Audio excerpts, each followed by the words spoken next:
Veiller et prier. Veiller, c'est être vigilant. Tu n'es pas seul. Il y a des gens qui cherchent ta peau. Ces gens-là, on les appelle des démons.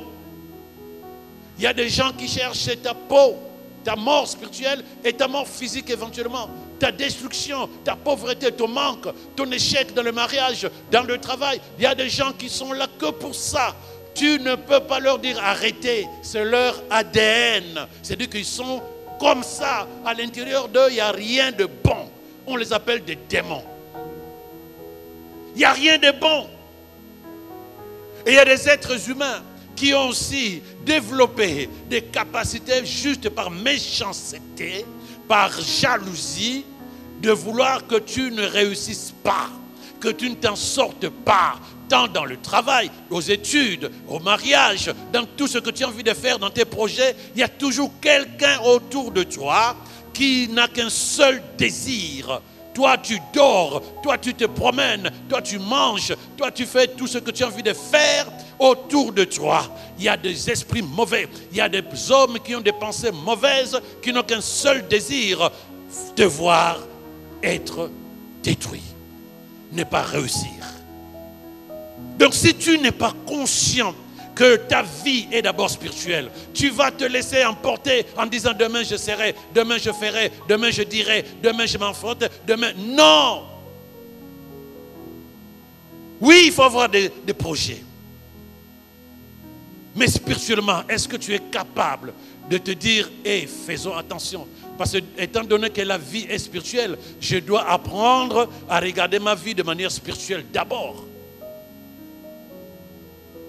Je dois apprendre à regarder ma vie d'abord de manière spirituelle. Tu es en train de courir à gauche, à droite, à gauche, à droite. Mais est-ce que tu es capable de me dire ce que tu seras dimanche prochain? Dans le cimetière de nos villes, il y a tellement de gens qui sont partis, enterrés, sans avoir accompli leur projet. Donne-moi une garantie que toi, tu vas accomplir tes projets. Donne-moi, certifie-moi, rassure-moi que toi, tu es convaincu que tu vas accomplir tous les projets que tu veux accomplir. Terminer tes études, trouver un bon travail, te marier, avoir des enfants, acheter des maisons, acheter de belles voitures, faire des projets pour toi et ta famille. Tout ça, c'est bien. Gloire à Dieu. Mais donne-moi l'assurance que tu le feras. À ce moment-là, je me tais. Mais tant que tu ne sais pas, je pense que tu dois commencer par regarder ta vie de manière spirituelle. Commence par regarder ta vie de manière spirituelle, bien-aimé. C'est ça qui va te donner sagesse, intelligence. Alors à ce moment-là, tu vas te laisser accompagner par l'Esprit de Dieu dans la parole de Dieu. Y a-t-il quelqu'un qui est avec moi? Veillez. Veillez. Ce n'est pas être négligent, être distrait. Te dire oui, tout va bien. Tu te lèves le matin, tu penses d'abord à ce que tu vas manger et non pas à ce que tu vas vivre dans le monde spirituel. Les informations des gens qui meurent, les informations des inondations, les informations de ce qui ne va pas dans tel pays, dans un autre pays, ce n'est pas juste ah oui, ah bon, ah oui, ah bon. C'est pour t'enseigner à dire merci à Dieu parce que tu n'es pas à la place de ces gens-là. Pour t'enseigner à demeurer davantage dans la présence de Dieu parce que le démon y travaille. Satan y travaille. Son désir, c'est de gagner le maximum de gens pour les amener avec lui. Il va te séduire, il va te mentir, il va te distraire. Voilà comment le royaume des ténèbres fonctionne. Dans la distraction, dans la séduction, dans le mensonge. Là où le royaume de Dieu veut que tu prennes une décision personnelle. Pour que tu ne dises pas, ouais, ben, moi, je ne voulais pas être chrétien, mais on m'a poussé. Je ne voulais pas être chrétien, mais c'est ma mère, c'est mon père. Non, il faut que tu deviennes chrétien, né de nouveau, citoyen du royaume des cieux, de manière volontaire. Parce que tant que c'est volontaire, tu vas te battre pour que tu restes dans la décision que tu as prise par rapport à ça. Là où le diable veut te mentir, te séduire, là où le diable veut te distraire, il faut que tu fasses le choix de Dieu parce que tu sais, celui qui te séduit, il sait que tu n'auras pas de bonheur. J'ai toujours dit aux filles, n'accepte plus jamais quand tu étais séduisante. Tu n'es pas séduisante. Être séduisant, ça signifie simplement que tu es capable de faire changer de chemin à quelqu'un. La séduction, c'est le moyen par lequel tu es capable de changer de décision à une personne, de le faire changer de direction. Cela signifie que c'est du mensonge, c'est dangereux. Être séduisant, c'est pas bon. Le séducteur, c'est qui? C'est Satan. Le séducteur, c'est Satan. Il séduit les gens pour les amener avec lui. Ça signifie qu'il te ment. Parce qu'un séducteur, c'est un menteur. Un séducteur, c'est un menteur. Ce n'est pas quelqu'un qui est beau, qui parle bien. Non, il parle bien pour trouver les beaux mots, pour t'amener avec lui dans ses désirs, dans ses délires. Regarde le jour où tu as commencé à prier. Le zèle que tu avais, le désir que tu avais, la passion que tu avais. Regarde aujourd'hui. Si tu as le même feu dans ton cœur. Regarde combien de fois tu voulais lire la Bible encore et encore. Regarde aujourd'hui la dernière fois que tu as lu ta Bible. Regarde. La séduction de Satan est en train de passer par là. Regarde. Pourquoi maintenant il est plus facile d'arrêter de prier? Là où nous devons être chaque jour plus grands, chaque jour plus matures, chaque jour plus passionnés de la parole de Dieu. Pourquoi aujourd'hui, même dans les églises, les gens ils chantent, ils dansent, ils ne prient pas, mais les gens ne sont plus dans la passion, dans le feu.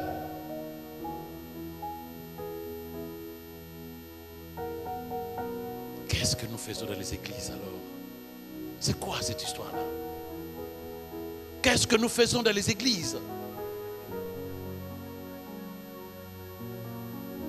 Mais nous ne voyons pas qu'il y a un combat, il y a une guerre spirituelle sur nos vies.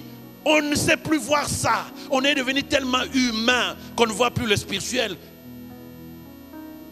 Il y a une guerre spirituelle, bien-aimé. Arrête de jouer à ta vie spirituelle. Il y a une guerre spirituelle. Il y a le monde des ténèbres qui te veut, pas pour ton bien. Là où Dieu veut que tu sois sauvé.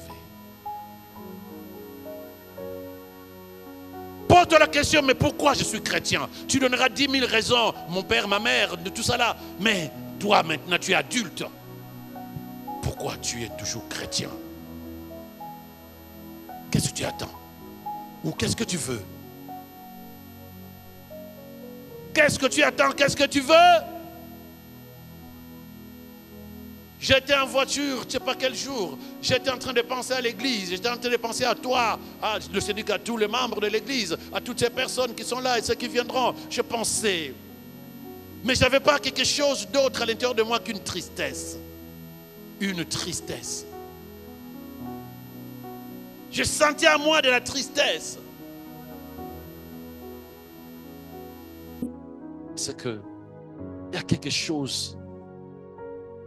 L'Esprit me communique chaque jour depuis un moment. C'est le cœur. Le cœur. Le cœur. Mais les gens sont dans les églises, en train de lever les mains, en train de chanter, prier, soi-disant, en train de tourner à gauche, à droite. Mais quand tu sortes de là-bas, qu'est-ce qui a changé? Le même caractère, la même perception des choses, la même manière de fonctionner. Où va la parole de Dieu? Mais c'est normal lorsque le cœur ne change pas. Tu fais, parce que tu penses qu'en faisant, c'est là où les choses vont changer. Quand tu vois que les choses ne changent pas, ben, tu commences à baisser les bras parce que tu trouves que ce n'est pas nécessaire. Tu continues avec l'ancienne manière de penser, les mêmes péchés qui sont là depuis 10 ans, 15 ans, 20 ans, le même caractère qui est là depuis des centaines d'années. Rien ne change. Mais tu ne vois pas que le diable travaille. Tu ne vois pas qu'il te garde toujours prisonnier. Là, Jésus est venu pour te délivrer. Il est venu pour te délivrer. Délivrer signifie te ôter des chaînes dans lesquelles tu étais. Mais lorsque tu regardes ton caractère avant et aujourd'hui est le même, c'est que tu n'as pas été enlevé de ces chaînes. Alors, quelle est la raison? Quelle est la raison pour laquelle aujourd'hui les gens ont plus la facilité de ne pas prier? Dis à quelqu'un, il n'y a pas culte. Ah, il dort. Dis à quelqu'un, il n'y a pas méditation. Ah, je m'occupe de Netflix.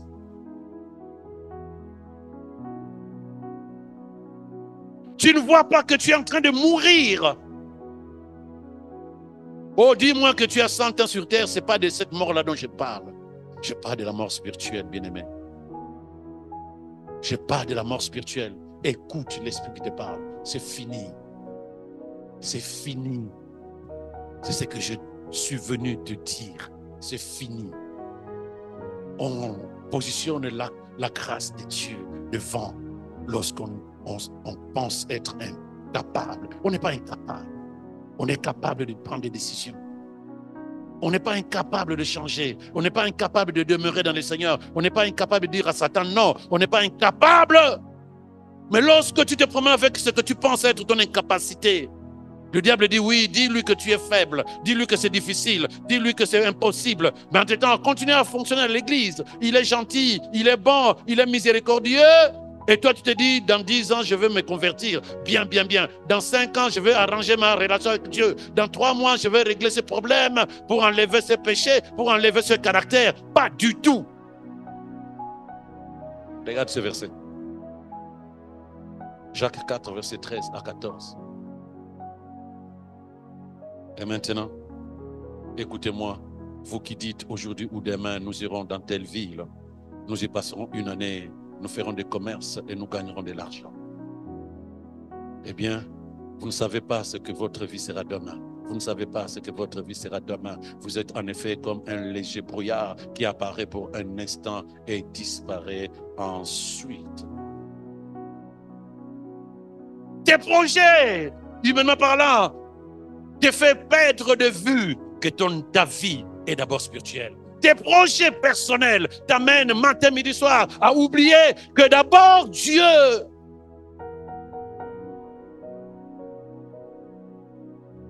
Le prince de ce monde, dit Jésus, le prince de ce monde, c'est-à-dire que tout ce que tu as envie de faire, qui est plus tourné vers le monde, dis-toi que le prince de ce monde, ça lui fait plaisir. C'est lui que tu sers. Je reviens. Écoute-moi très bien. Le prince de ce monde, il s'appelle Satan le diable. Mais lorsque tes pensées, ta vie, ta manière de fonctionner est plus tournée vers le monde, je ne dis pas que non, tu vas en boîte, ou même si tu vas, mais que tu fais, non. C'est-à-dire que tes pensées sont d'abord tournées vers la chair, vers l'humain, que le spirituel, tu es en train de bosser pour ce monde avec son prince. Dis-moi ce que tu veux aujourd'hui, si tu vas l'amener le jour où ton âme te sera demandée.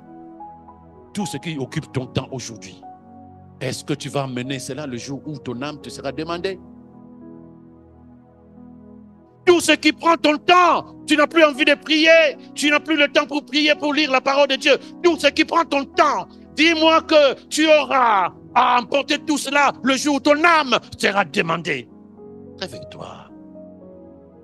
C'est ça la séduction. Tu n'es plus capable de voir que là, je suis en danger. Tu ne vois plus le danger. Parce que lui, le diable, il a travaillé, il t'a éduqué, il a travaillé jusqu'à te faire croire que tu es humain. Tu ne vois plus que tu es spirituel. Tu penses d'abord humain. Tu ne vois que l'humain. Tu ne vois que ça. C'est ça. Il a réussi son coup. Mais je prie que le Saint-Esprit qui te parle maintenant te donne cette capacité de dire, oh, j'étais en train de me distraire, j'étais en train de dormir, j'étais en train de somnoler. C'est pas ça la vérité. La vérité, je suis esprit. Parce que le Dieu qui m'a créé est esprit. Donc je ne vais pas penser d'abord humain. Réveille-toi. Séduction, je dis, c'est quelqu'un qui te parle avec un désir de te faire changer de décision et de direction. C'est ça qu'on appelle un séducteur. Et le premier séducteur au monde, c'est Satan. Mais il ne viendra pas te dire que là où tu viens, ce que tu fais là, c'est mauvais. Il va te donner tous les arguments pour que tu te justifies. Il va te donner tous les arguments pour justifier ton incompétence de devenir meilleur, spirituellement parlant. Il va te donner tous les arguments. J'ai toujours dit aux gens, arrêtez de justifier.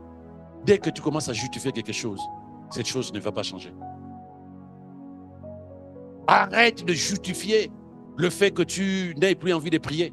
Arrête de justifier le fait que tu n'aies plus envie de développer la maturité spirituelle. Tu justifies, ça signifie simplement que tu acceptes le fait. Non. Regardez le fils prodigue. Il n'est pas venu justifier l'erreur qu'il a commise. Il a accepté, il a fait le choix de dire, j'ai arrêté tout ça. Je suis revenu vers toi, Père, parce que je sais que j'ai fait du mal. Je me suis mal comporté. Mais aujourd'hui, dans les églises, il y a toujours des justifs. Pourquoi tu ne pries pas? Parce que. Pourquoi tu ne viens pas au culte de dimanche? Parce que. Pourquoi tu ne médites pas? Parce que. Ah, dis-moi qu'avec ça, tu vas sortir de là. Y a-t-il quelqu'un avec moi? Vous qui dites, aujourd'hui, demain, nous irons dans telle ville, dans telle ou telle ville, nous y passons une année, nous y ferons des affaires et nous gagnerons beaucoup d'argent. N'est-ce qu'un brouillard? Parce que, comme je le disais, il y a plein de gens qui ont eu des projets meilleurs que le tien, mais qui n'ont même pas eu le temps de les mettre en pratique parce qu'ils sont au cimetière, en tout cas leur corps. Et toi, garantis-moi que tes projets à toi, tu vas les réussir. Sais-tu ce que l'avenir te réserve? Toi qui penses que l'avenir c'est toi. Toi qui penses que l'avenir c'est toi. Tu peux te réveiller un peu là?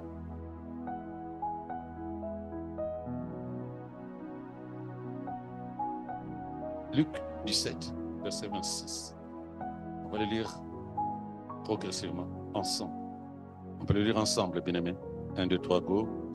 Le jour où le Fils de l'homme reviendra, les choses se passeront comme au temps de Noé. Et alors, écoute-moi bien, tu gardes ça.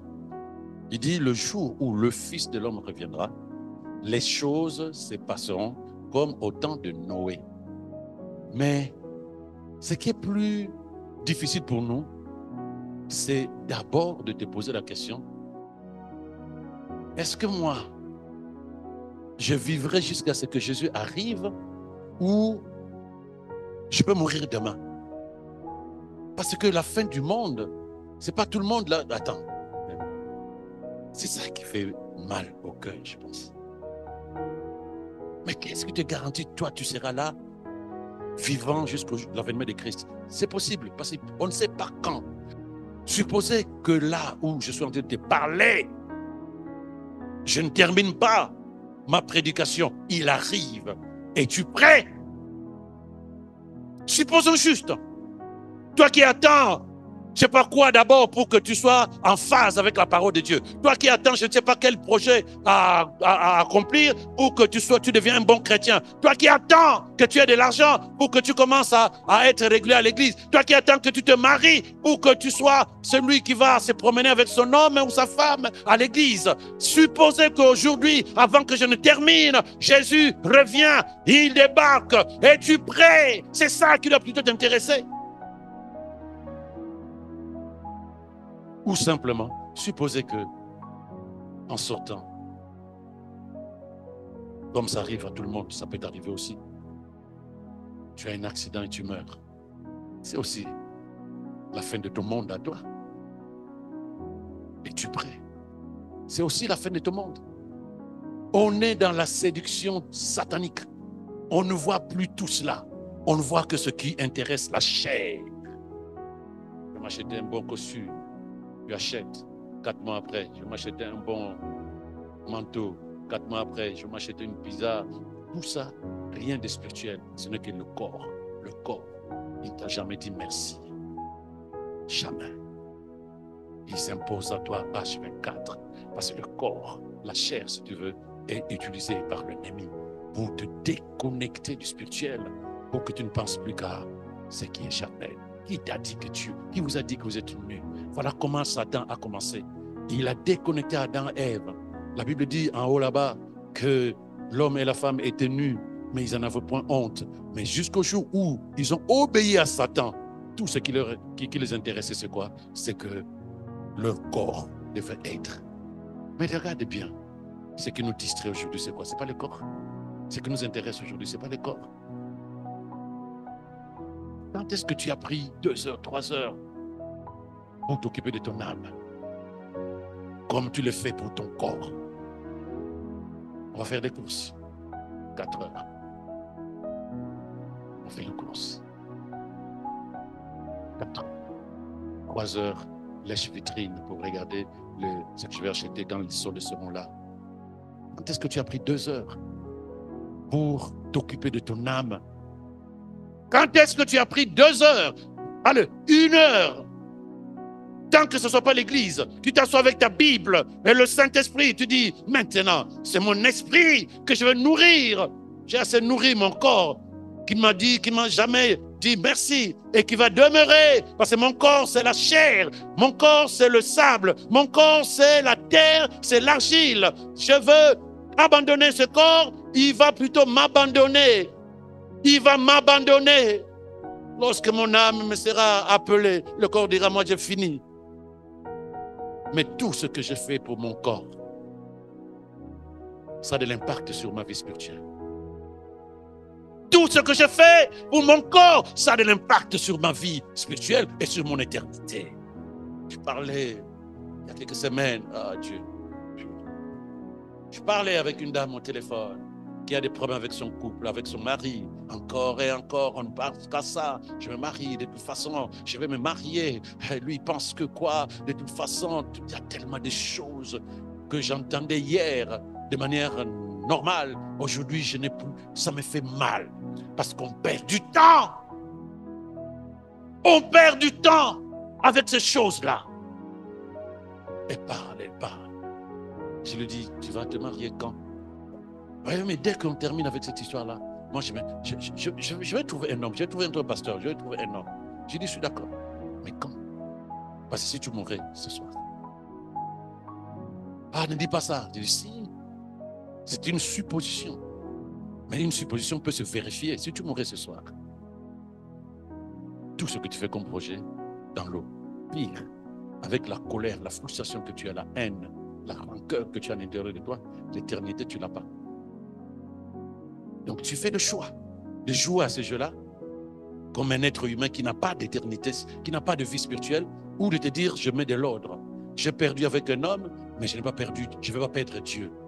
J'ai raté un mariage, mais je ne veux pas perdre Dieu, je ne veux pas rater Dieu. Et c'est parce que tu ne vas pas rater Dieu que tu es capable de posséder davantage. Parce que tu auras la sagesse de Dieu pour être une bonne épouse. Parce que tu auras la sagesse de Dieu pour ne pas chercher un homme qui plaît à ton âme, mais qui est Dieu.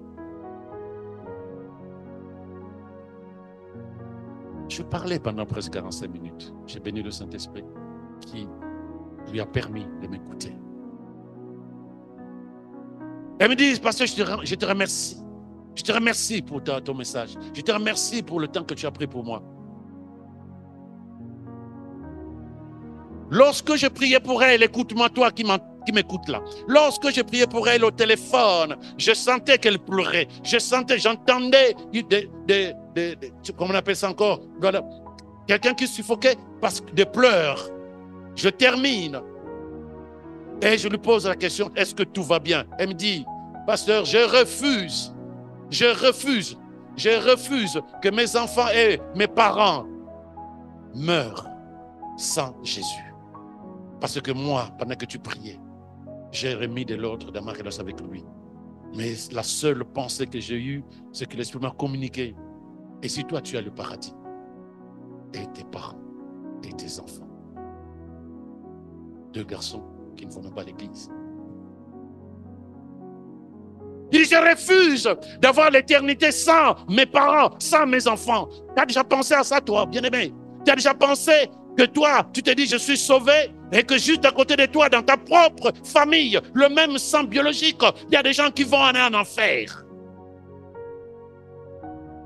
Tu as déjà pensé à ça? Maintenant, tu laisses l'ennemi répandre son venin, te dire, oui, tu veux prier 2 fois par semaine, ça va. Mais pendant les autres jours, lui, il t'éduque. La foi vient de ce que tu entends. Voilà pourquoi la Bible dit, écoute plutôt la parole de Dieu et non pas n'importe quoi. Parce que si tu laisses le monde t'éduquer, tu vas vivre la vie du monde et tu perdras la vie de Dieu. Et pourtant, tu te diras, je suis chrétien, tout va bien. Mais regarde à l'intérieur de toi. La dernière fois que tu as ouvert ta Bible, dis-moi, la dernière fois que tu as vraiment fait une vraie prière, c'est-à-dire qu'une vraie connexion entre toi et Dieu, sans intérêt, ni facture, ni ordonnance. C'est que tu as juste besoin de parler à Dieu. Ça m'est arrivé. Je me dis, je vais prier pour ma famille et pour l'église. C'est ce que j'appelle le besoin. Je viens, je dis, je dois prier. Mais la chose qui est montée à l'intérieur de moi, alléluia, c'est adorer, élever Jésus, déposer devant son trône ma petite couronne de père de famille, de berger, d'ingénieur. Je dépose devant lui ma petite couronne disant, mais qui suis-je pour me lever devant toi? Et j'ai passé mon temps là-dessus, l'adorer. Tu viens avec des besoins. Lui te dit, adore. Est-ce que tu vas le faire? Parce que toi, tu te dis, moi, ma vie chrétienne, c'est que Dieu soit mon garçon de course. Quand j'ai besoin de quelque chose, qu'il me donne. Quand j'ai besoin de quelque chose, qu'il le fasse. Quand j'ai besoin de quelque chose, qu'il le dispose pour moi. Tant qu'il ne le fait pas, je n'ai plus envie de prier. Tant que je ne vois pas l'évolution de ma vie, je n'ai plus envie de prier. Tant que je ne vois pas les choses changer dans ma famille, je n'ai plus envie de prier parce que je ne vois pas à quoi ça sert. Mais qui t'a dit que la prière, c'est pour que tu ailles? Qui t'a dit ça? Oui, c'est nous les pasteurs. Au nom de tous les pasteurs, je te demande pardon. La prière, c'est toi et ton Dieu.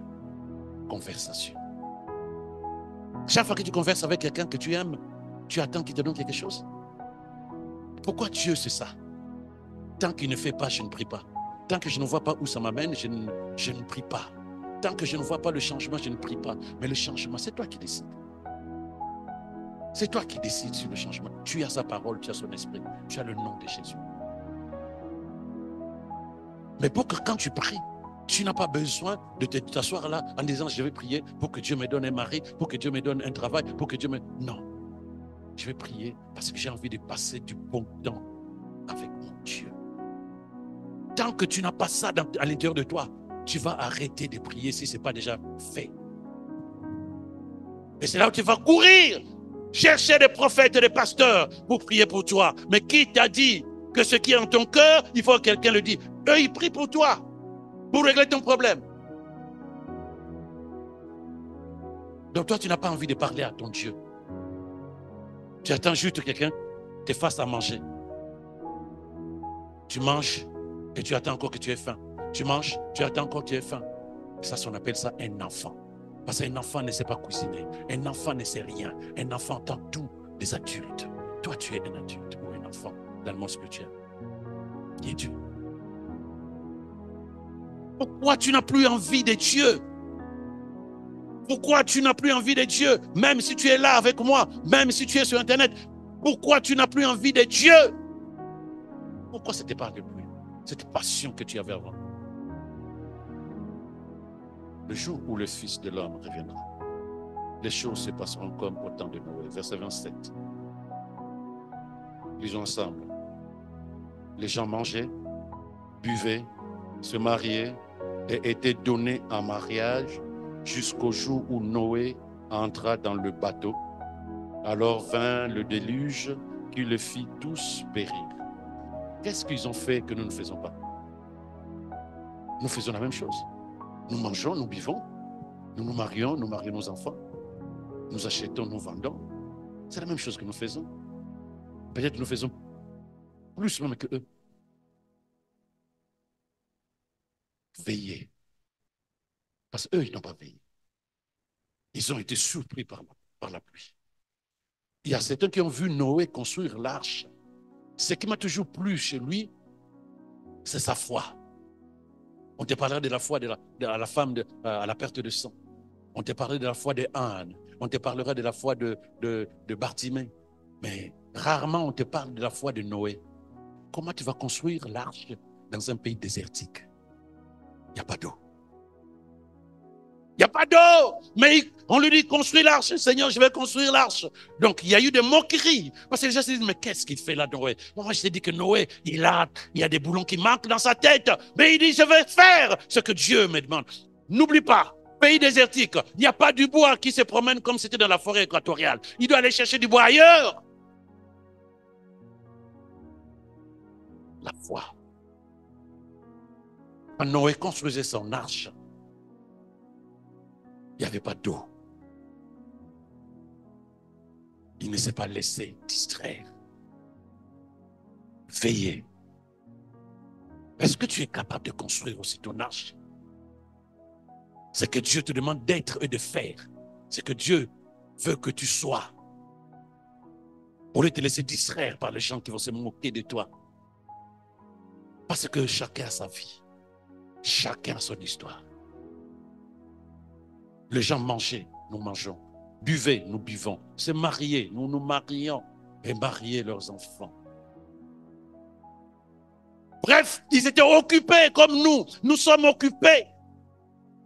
Nous sommes occupés. Il y a un concert au Zénith. Regarde combien les bouchons vont tourner autour de Zénith, la Cartouchière, côté Lombez. Tout sera bloqué. Les gens veulent voir un homme chanter. Passion. Il y a un match au stadium. Le périph' est bloqué. Passion. Il y a un culte dans une assemblée. On réfléchit si je dois partir ou pas. Hier, j'ai dormi tard. Et ça, on ne voit pas la séduction. Que lorsque tu commences à te séparer de Dieu, c'est que tu t'approches de quelqu'un d'autre. Lorsque tu commences à réduire tes conversations avec Dieu par la prière, tu commences à converser plus avec une autre personne. Y a-t-il quelqu'un qui discerne cela? Y a-t-il quelqu'un qui discerne? Plus, je reprends, moins tu t'approches de Dieu, plus tu t'approches du monde. Moins tu pries, plus tu es éduqué par le monde. Moins tu lis la Bible, plus Satan va t'éduquer et t'enseigner. Et tu verras progressivement que Dieu n'est plus l'essentiel de ta vie. Tu verras progressivement que Dieu n'est plus la priorité de ta vie. Et tu verras progressivement que tu deviens très humain et moins spirituel. Plus humain et moins spirituel. Regarde bien quand tu te lèves le matin comment tu penses. Regarde bien. C'est ça la séduction, le mensonge de Satan. Il te fait oublier que tu es esprit, que tu le veuilles ou non. Si tu as des sentiments, si tu as des émotions, si tu as des pensées, alors dis-toi que tu as à l'intérieur de toi une partie spirituelle. Et c'est cette partie spirituelle que tu es censé préserver, protéger. C'est l'élargie de ton corps. La preuve, 6 mois, 6 ans après qu'on ait enterré quelqu'un, va chercher, il n'y a plus rien. Parce que ce qui était terre est devenu terre. Mais il y a quelque chose que tu es en train de négliger, la partie spirituelle de toi. Ça existe, sinon tu n'auras pas la conscience. Ça existe, sinon tu n'auras pas des pensées, sinon tu n'auras pas des sentiments ou des émotions. Ces choses-là sont invisibles, mais toi tu sais que ça se trouve là, à l'intérieur de toi. Va au Rangueil, va à Purpan. On te met sur tous les appareils IRM, ECG, tout ce que tu veux. On ne trouvera pas tes pensées, on ne trouvera pas tes sentiments, on ne trouvera pas tes émotions. Parce que ce sont des choses spirituelles. C'est ça qui fait de toi un être spirituel. Tu dois d'abord réfléchir sur ce que tu es, être spirituel. Mais si dès que tu te lèves, c'est le corps, dès que tu te lèves, c'est la chair, dès que tu te lèves, c'est le corps, tu es en train de mourir. Tu es en train de mourir. Je parle de la mort spirituelle. Or, la mort spirituelle va impacter la mort physique. De rien de tout ce qui te distrait aujourd'hui ne partira avec toi ce jour-là. Rien. Avant que tu enterres, les gens se battent sur le bien que tu as laissé. Or, ces biens que tu as laissés, ce sont ces biens-là qui t'ont fait perdre du temps avec Dieu. Ce sont ces biens-là que le Satan a utilisés pour te distraire et te séduire. Et ces biens-là restent. Je ferai ce que je dois faire. Mais je ne dois pas prendre toute mon énergie spirituelle. Je ne dois pas prendre toutes mes pensées. Je ne dois pas prendre tout mon temps. Si ce qui est du monde prend plus du temps que ce qui est de l'esprit, tu es en train de commettre une erreur. Je réponds calmement. Si ce qui est du monde te prend plus du temps que ce qui est de l'esprit, tu es en train de faire une erreur. À quoi tu penses quand tu te lèves? Comment occupes-tu tes heures dans la journée? Comment occupes-tu tes heures dans la journée? Et quand tu te couches, tu fais un bilan pour voir la partie spirituelle et la partie humaine. Ce qui était tes intérêts personnels et ce qui était pour les intérêts de Dieu. Est-ce que tu as fait le bilan? Les intérêts de Dieu et les intérêts de l'homme. Tes intérêts à toi, parce qu'en fait, la concurrence ou la rivalité, c'est entre Dieu et toi. Toi, tu as besoin que les choses fonctionnent bien pour toi. Toi qui es l'âme ou l'esprit? Qui te domine à l'intérieur de toi? Ton âme qui te dit ce qu'il faut faire ou ton esprit? Et donc la vraie rivalité, ce n'est pas Satan forcément. C'est toi et Dieu. C'est toi et Dieu. Tu as envie de faire des choses pour toi. Tu as envie de devenir pour toi. Tu as envie d'accomplir pour toi. Que les gens sachent que toi-même, que tu sois bien. En fait, en gros, tu dis à Dieu, je sais comment tu fonctionnes, mais j'ai besoin de faire des choses à ma sauce, à ma façon. Donc la grande rivalité, c'est toi, ton âme et qui? Et Dieu. C'est ça la grande rivalité.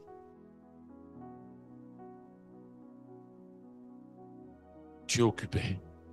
Mais du temps de Noé, les gens étaient occupés. Du temps de Lot, les gens étaient occupés.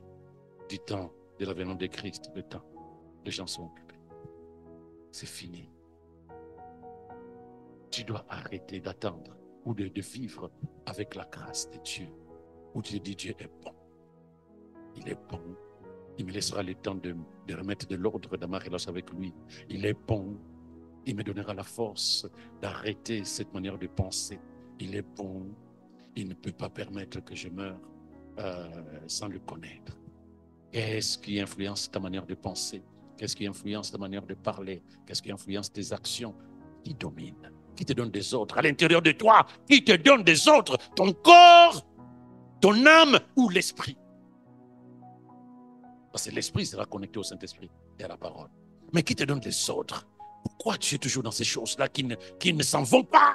Pourquoi cette manière de penser, de parler? Pourquoi ce caractère? Pourquoi? C'est ça qui doit plutôt t'intéresser. Tu es esprit. Quand tu mourras demain, parlons français simple, parce qu'on est devenu trop théologique. Demain, quand ton corps va te lâcher, il y a ton esprit qui cherche une destination. Par rapport à ta manière de penser d'aujourd'hui, tu prépares ton avenir demain. Comme un enfant qui est à l'école, qui veut avoir des bonnes notes pour avoir un bon diplôme pour avoir un bon travail pour avoir de l'argent et acheter une maison ou une voiture. Tu prépares l'avenir par rapport à ce que tu fais aujourd'hui. Donc cet enfant qui veut avoir un bon diplôme va d'abord commencer à bien travailler aujourd'hui. Quand les gens iront à la plage, iront au ciné, elle ou lui va s'investir dans les études pour avoir un bon diplôme. Tu veux une bonne éternité, c'est maintenant. Maintenant, que tu le veuilles ou non, tu es esprit. Et quand tu meurs, la vie spirituelle commence. En fait, la vie de l'éternité commence. Tu es esprit, que tu le veuilles ou non. Le diable a fait son travail et tu le félicites. Parce que tu penses plus à ce que tu es physiquement que ce que tu es spirituellement. C'est qui t'a déconnecté, qui t'a appris que ton corps est plus important que ton âme, qui t'a appris que ton corps est plus important que la vie spirituelle, qui t'a appris que Dieu est moins important que toi. Qui t'a appris ça, si ce n'est pas lui? Qui t'a appris que tu dois d'abord t'occuper de tes business que de t'occuper de ton être spirituel? Qui t'a appris que tu peux ne pas prier, les choses vont s'arranger d'elles-mêmes? Qui t'a appris que le temps que tu passes avec Dieu, tu le perds? Donc occupe-toi de ce qui te plaît. Qui t'a appris, si ce n'est pas lui, Satan, le diable, qui influence ta manière de penser, jusqu'à ce que tu négliges maintenant ta relation avec Dieu, tu négliges ta façon de vivre, tu négliges, tu cherches tes intérêts personnels, tu cherches ce qui plaît à ton âme, tu cherches ce qui plaît à tes émotions, tu réagis à la lumière des émotions et non pas de la parole de Dieu. Qui t'a appris ça si ce n'est pas lui? Parce que le combat, la guerre spirituelle, j'aime pas le mot combat, la guerre spirituelle, c'est entre le royaume de Dieu et le royaume des ténèbres, mais c'est quoi? C'est ta vie. C'est le champ de bataille, ta vie. En ce jour-là, si quelqu'un est sur le toit, en terrasse de sa maison, qui n'en descende pas pour prendre les affaires qu'il aura laissées en bas, distraction. De lorsque tu sais qu'il y a quelque chose d'important, il dit le jour où Christ viendra, tu ne vas pas dire, oh attends, je descends d'abord, je vais prendre ma valise. Tu n'emmèneras rien. Donc il dit, s'il y a quelqu'un qui est sur la terrasse de sa maison, il ne doit pas descendre pour prendre les affaires qu'il aura laissées en bas. De même que celui qui se trouvera dans le champ ne doit pas retourner chez lui. Cela signifie quoi? Que lorsque tu sais qu'il y a des choses essentielles, Dieu, tout le reste devient accessoire. Donc quand il viendra, on te dit, tu entends pas. C'est pour la Bible dit que la trompette sonnera. Tu vas dire, je vais courir à la maison. Non, demeure là où tu es, parce que tout le reste devient inutile. Il dit, tu es sur la terrasse, ne descends pas. Ça va te déconnecter. Tu es dans le champ, ne va pas à la maison, qu'est-ce que tu vas faire? Ça va te déconnecter. Parce que le champ, c'est pour le corps. Le champ ne nourrit pas ton esprit. Les histoires que tu laisses dans la maison alors que tu étais sur les balcons, mais c'est pour ton corps. C'est pour l'esprit. Donc tout ce qui va t'amener à te déconnecter, ça va toujours tourner vers le corps. Il dit que la personne qui sera sur la terrasse, lorsque ce temps-là viendra, se souvienne que c'est fini. Maintenant, ce qui reste, c'est le spirituel. Rappelez-vous ce qui est arrivé à la femme de Lot.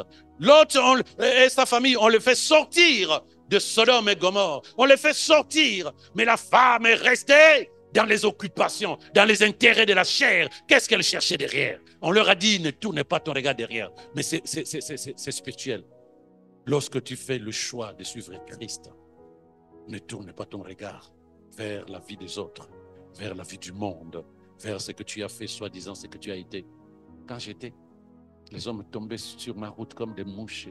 Et maintenant, non, bon, c'est ce qui t'intéresse. Quand j'étais, mais tu es devenu meilleur. Mais parce qu'on n'a jamais compris ce que nous sommes en Christ. Les gens ne travaillent pas pour monter, pour développer la vie en Christ. Et donc, du coup, ils sont nostalgiques de la vie inutile qu'on a vécue. Mais c'est d'une tristesse. D'une tristesse. La paix ne vient pas parce que tu as des milliards. La paix ne vient pas parce que tu es marié et tu as des enfants. Il y a cette histoire, je ne sais pas si tu connais. Ce monsieur qui était millionnaire et qui est en train de vouloir se suicider. Il saute dans l'eau. Et il ne savait pas nager, il s'est dit, je vais mourir. Mais pourtant, il était hyper riche. Il avait des entreprises. Un jeune homme l'a vu. Il connaît le monsieur. Il sait que c'est le millionnaire chez qui mon père travaille. Il récupère le monsieur, il l'amène sur le rivage. Le millionnaire lui pose la question, mais c'est quoi ton problème? Qu'est-ce que tu es venu faire là? Pourquoi tu me libères? Pourquoi tu viens me sortir de l'eau? Il dit, mais non, mais tu ne peux pas mourir. Mais tu es bien, tu as une belle vie. Tu as des beaux enfants qui vont dans de grandes écoles, tu as des belles voitures, tu as des maisons, tu as des entreprises. Qu'est-ce qui te fait mourir? Parce que le pauvre croit que quand tu as ça, tu n'as plus envie de mourir. Lui dit non. Mais qui t'a dit que je suis heureux? J'ai tout ça, c'est vrai. Ton père travaille chez moi, je suis d'accord. Mais chaque fois, quand je rentre chez moi, je compte l'argent. Il y a toujours quelque chose qui me manque. Et je n'ai jamais compris quoi. Et ça devient de plus en plus fort à l'intérieur de moi. Et la seule manière, comme je dis souvent, les gens qui aiment se suicider, c'est qu'ils ont envie d'arrêter une douleur à l'intérieur d'eux, croyant que ça va s'arrêter. On n'est pas heureux avec ce qu'on possède. On est heureux parce qu'on a Dieu, parce qu'on est avec le Seigneur. Mais il faut expérimenter cette expérience, cette histoire-là, tu verras la différence. Malheureusement, le diable te fera croire, séduction, que tu seras heureux avec de l'argent, un homme, une femme, des enfants, des maisons, tu seras heureux. Non, tu auras des petits plaisirs. Mais les petits plaisirs ne font pas ton bonheur. Le petit plaisir, c'est comme de la drogue. Il te faut davantage, davantage, davantage. Tu n'es pas en paix. La drogue, c'est ça. Mais la paix de Dieu, qui surpasse toute intelligence, on ne comprend pas. Quand tu y as, tu es en paix. Quand tu n'as pas, tu es en paix. Le monde ne comprend pas. Réveille-toi, arrête de vivre ta vie chrétienne dans une conscience humaine. Réveille-toi, s'il te plaît. Tout ce qui nous occupe aujourd'hui nous distrait vis-à-vis de Dieu.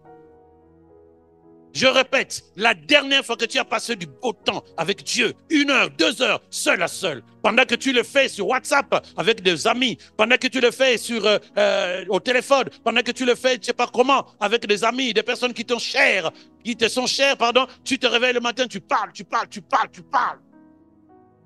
ne leur demandes pas qu'ils fassent des choses pour toi, parce que vous êtes bien ensemble. Mais depuis quand tu es en conflit avec Dieu, ton Créateur? Depuis quand tu as du mal à passer du bon temps avec Dieu? Les gens prient, hein? Merci Seigneur.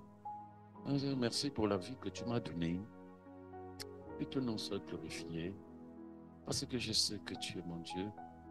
Tu vas t'occuper de moi aujourd'hui. Tu vas me donner le pain de ce matin. Tu vas enlever le Satan. Satan, oui, Satan. Tu vas enlever tout le Satan, les esprits mauvais sur ma route.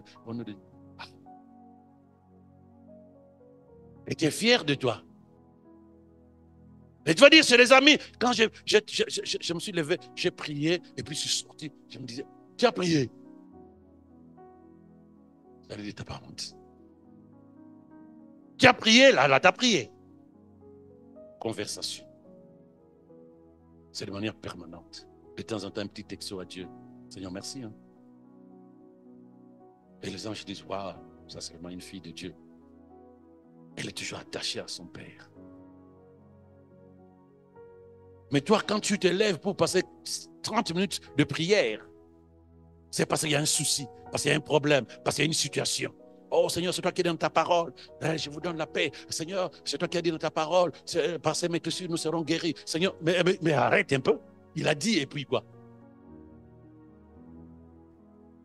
On est occupé, Dieu n'a plus d'importance. On est occupé, on ne sait plus suivre ou prendre du temps avec Dieu. Oh bien-aimé. Celui qui cherchera à préserver sa vie, la perdra. Mais celui qui la perdra, va la conserver. Celui qui cherchera à préserver sa vie. Là, on parle de la vie physique. Mais celui qui la perdra, lorsque tu vas t'oublier, humainement parlant, tu gagneras plus que ça. Mais ça, c'est un deal de Dieu. Chez Dieu, celui qui perd ici, gagne avec lui. Mais le monde, quand tu perdras Dieu, c'est là où le monde te fera croire que tu vas gagner. Il va te montrer des gens soi-disant qui réussissent sans Dieu. J'aimerais bien que tu ailles dans l'intérieur de ces gens-là pour que chacun te dise comment il a fait pour réussir entre ce que nous disons et ce que nous faisons. J'aimerais bien que tu ailles dans la vie de ces gens-là pour que ces gens-là te disent, moi, je me suis levé le matin, j'ai commencé à faire. Que l'Esprit parle à chacun. Pourquoi il m'est plus facile de laisser tomber Dieu que de développer une relation parfaite avec lui? Parce que je suis tellement occupé dans ce monde. Mais comment tu es occupé dans ce monde? Mais parce que l'ennemi a fait son travail de te déconnecter de Dieu.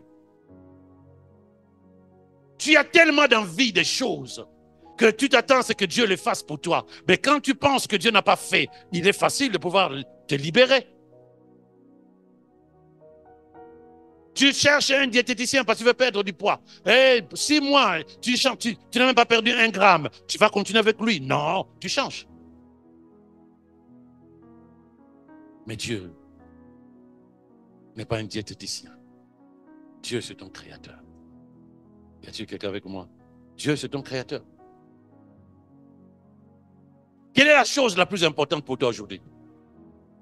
Quelle est la chose la plus importante? Pose-toi la question. Quelle est la chose la plus importante? Pose-toi la question. Réponds toi-même à cette question. Qu'est-ce qui t'importe aujourd'hui? Réussir ta vie, t'en sortir sur telle situation, régler telle situation. Où est Dieu dans tout ça? Quelle est la chose la plus importante pour toi aujourd'hui? Qu'est-ce qui remplit tes pensées? Qu'est-ce qui te préoccupe aujourd'hui? Tu comprendras pourquoi tu as du mal à prier aujourd'hui. Quelle est la place de Dieu aujourd'hui dans ta vie? Concrètement, quelle est la place de Dieu? Je ne parle pas de ces dieux qui a dit Amen, ou bien ceux qui... Ah, Seigneur, un Seigneur. Non. Conversation permanente, régulière, constante, dans la méditation et le temps que tu passes dans la prière. Qu'est-ce qui te préoccupe? Tu as besoin qu'on prophétise sur toi? Tu as besoin qu'on proclame des paroles sur toi? Tu as besoin que quelqu'un prie pour toi? Mais c'est ton père. Tu n'as plus envie de parler à ton père.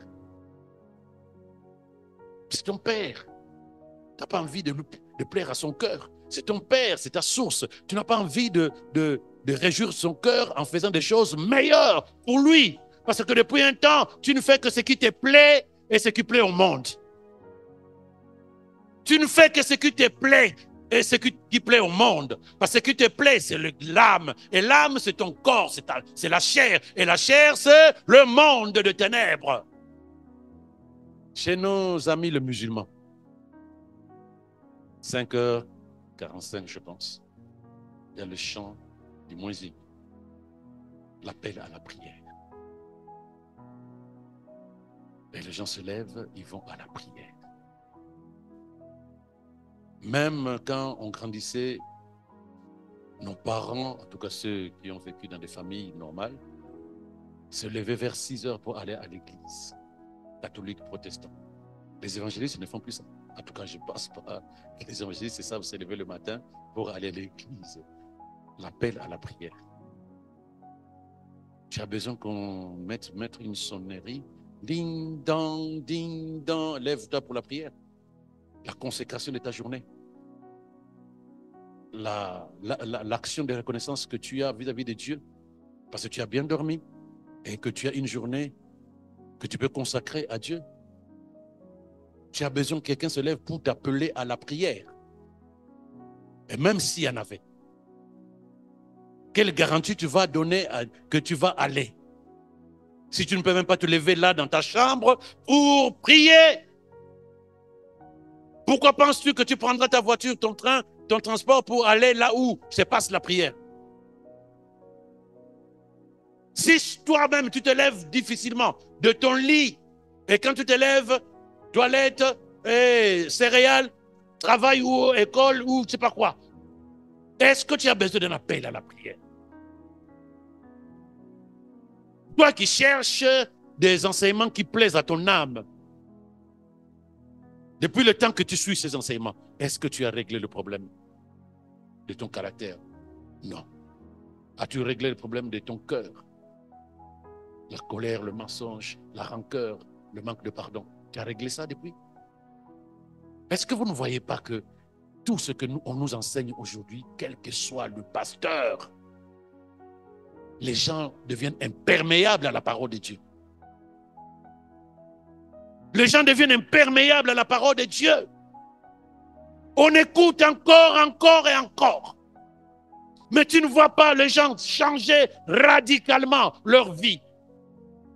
Les gens sont dans les églises, mais les gens ne sont pas dans la parole. Les gens sont dans les églises, mais les gens ne vivent pas la vie de la parole. Et donc, du coup, beaucoup de serviteurs de Dieu descendent, venir retrouver les gens en bas. Des enseignements qui plaisent à l'âme. C'est ça un bon pasteur. Lorsqu'il me parle de ce qui me plaît. Pas celui qui me réveille. Pas celui qui me dit, arrête-toi là, parce que le chemin que tu prends est dangereux. J'ai besoin d'un pasteur, d'un serviteur de Dieu, d'un orateur qui me parle de ce qui plaît à mon âme. Mais tu mourras. Tu mourras. Les mêmes habitudes sont toujours en train de te suivre. Tu écoutes combien d'enseignements? Tu écoutes combien de pasteurs? Tu écoutes combien d'enseignements? Mais les mêmes habitudes te suivent jusqu'aujourd'hui. Est-ce que tu trouves ça normal? L'éducation des hommes nous change. Pourquoi l'éducation de Dieu ne nous change pas? L'éducation des hommes nous transforme. Un soldat, 6 mois après, tu ne le reconnais plus. Il parle de manière concise. Regardez-vous, même quand il parle à ses parents, oui, maman, elle dit oui, maman a changé mon enfant, mais elle est fière parce que l'éducation militaire est passée par là. À l'école, c'est la même chose. On nous apprend pour devenir. Pourquoi l'éducation de l'esprit, de la parole de Dieu ne change pas le cœur? C'est ça que tu dois te poser la question. Mais qu'est-ce que je fais dans la classe du Saint-Esprit? Pourquoi ça ne marche pas tout ce que l'esprit me communique? Parce que tu es imperméable, parce que tu es occupé, parce que tu as tourné ton regard vers le monde en gardant un pied dans l'église. Les mêmes habitudes, le même péché, la même manière de penser. Et pourtant les messages sont là encore et encore. Il y a des serviteurs et des servantes sincères qui parlent. Mais c'est celui qui reçoit. Qui est délivré et transformé. C'est celui qui reçoit. Mais c'est tout celui aussi qui décide. Il y a un pouvoir dans la décision. Il y a un pouvoir. Tu es capable de t'élever de là où tu étais pas. C'est une décision. C'est un pouvoir. Tu amènes tout ton corps. Tu es capable de te lever pour dire gloire à Dieu. Quand tu sens monter cela à l'intérieur de tes tripes. C'est un pouvoir. Tu sens que ça monte. Tu as la possibilité de dire, je ne peux pas parler, il y a des gens. Mais comme tu veux dire, non, je sens que je dois dire gloire à Dieu. Et tu dis gloire à Dieu. Ça te fait changer d'habitude. La prière vraiment que le Seigneur fasse que nos vies changent par sa parole. Parce que nous ne savons ni l'heure ni le jour. Tu as envie que je ne parle pas de ça. Parce que tu as envie d'accomplir d'abord tes projets. De faire d'abord ce que tu as envie de faire. Mais je te parle comme un messager de ton Dieu. Parce que nos vies ne nous appartiennent pas. Nos projets, c'est du n'importe quoi tant que Dieu n'est pas avec nous. Tu as envie qu'ils te disent, tu sèmeras, tu récolteras. Amen. Mais c'est la vérité. Mais est-ce que c'est une raison de ne pas te dire que si tu t'occupes trop de choses de ce monde, si tu t'occupes tout de tes projets, tu risques de perdre l'éternité? Est-ce que c'est mauvais de te le dire? Il faut que tu le saches. Il faut maintenant que tu sois, comme disait quelqu'un, alignement. Tu entends sa voix dans Dieu, ce n'est pas ton cœur. Sinon, c'est de la rébellion. Le prince de la rébellion, c'est Satan. C'est lui le premier rebelle. Si tu commences à te rébeller vis-à-vis de ce que l'Esprit essaie de te communiquer, tu es en train de fonctionner comme Satan. Je suis convaincu que tu me comprends. Je suis convaincu que tu reçois. Maintenant, il reste le pouvoir de la décision. La tienne. Ah oui, je comprends. Tu as déjà pris des décisions en disant, Seigneur, je te donne ma vie. Et puis tu t'es retrouvé dans le même gadou. Et donc aujourd'hui, tu te dis, ça ne va pas marcher. Je comprends, mais je sais, je ne peux pas. Je me sens faible, j'ai pris des bonnes intentions. Je dis pardon Seigneur, Seigneur, maintenant c'est toi. Mais je me retrouve toujours dans le même gadou. D'après toi, c'est quoi? Ce n'est pas juste une intention. Il faut pratiquer. Il faut pratiquer. Dans la décision que tu as prise, il y a des actions à poser. Pose les actions. 1 fois, 2 fois, 3e fois, échec. Tu reposes, persévère, persévère, jusqu'à ce que ça devienne ta manière de fonctionner. Ne pense pas que toutes les personnes qui sont devenues matures, qui sont devenues meilleures dans leur façon de prier, ils n'ont jamais eu des échecs. Les échecs, ça te permet d'avancer, de faire davantage. Mais le diable risque de te faire croire, ça ne marchera jamais. Laisse tomber. Tu laisses tomber et puis ta vie spirituelle, tu fais quoi avec? Tu t'en sortiras. Laisse l'Esprit de Dieu t'accompagner. Osée 4, ceux qui étaient avec nous à la prière le jeudi, le vendredi, c'était merveilleux. L'Esprit a pris place. Et il y a des choses qu'il télécharge là. Nous sommes bénis. La Bible dit ce n'est pas par ta force, ni par ton intelligence, mais par mon esprit, l'Esprit de Dieu. Participe. Laisse-le participer au désir du diable. En fait, il faut que tu aies envie que les choses changent. Il faut que tu aies envie que tu développes davantage une bonne relation avec Dieu. Il faut que tu aies envie que le diable n'ait plus de pouvoir sur tes décisions. Il faut que tu aies envie de passer du beau temps avec Dieu. Quand tu as ça, ça sort de ton cœur. Tu commences à psalmodier, tu commences à parler, tu commences à parler, tu commences à parler. Et tu commences à pratiquer. Appelle à la prière, le Saint-Esprit va te réveiller. Ce n'est pas ton téléphone.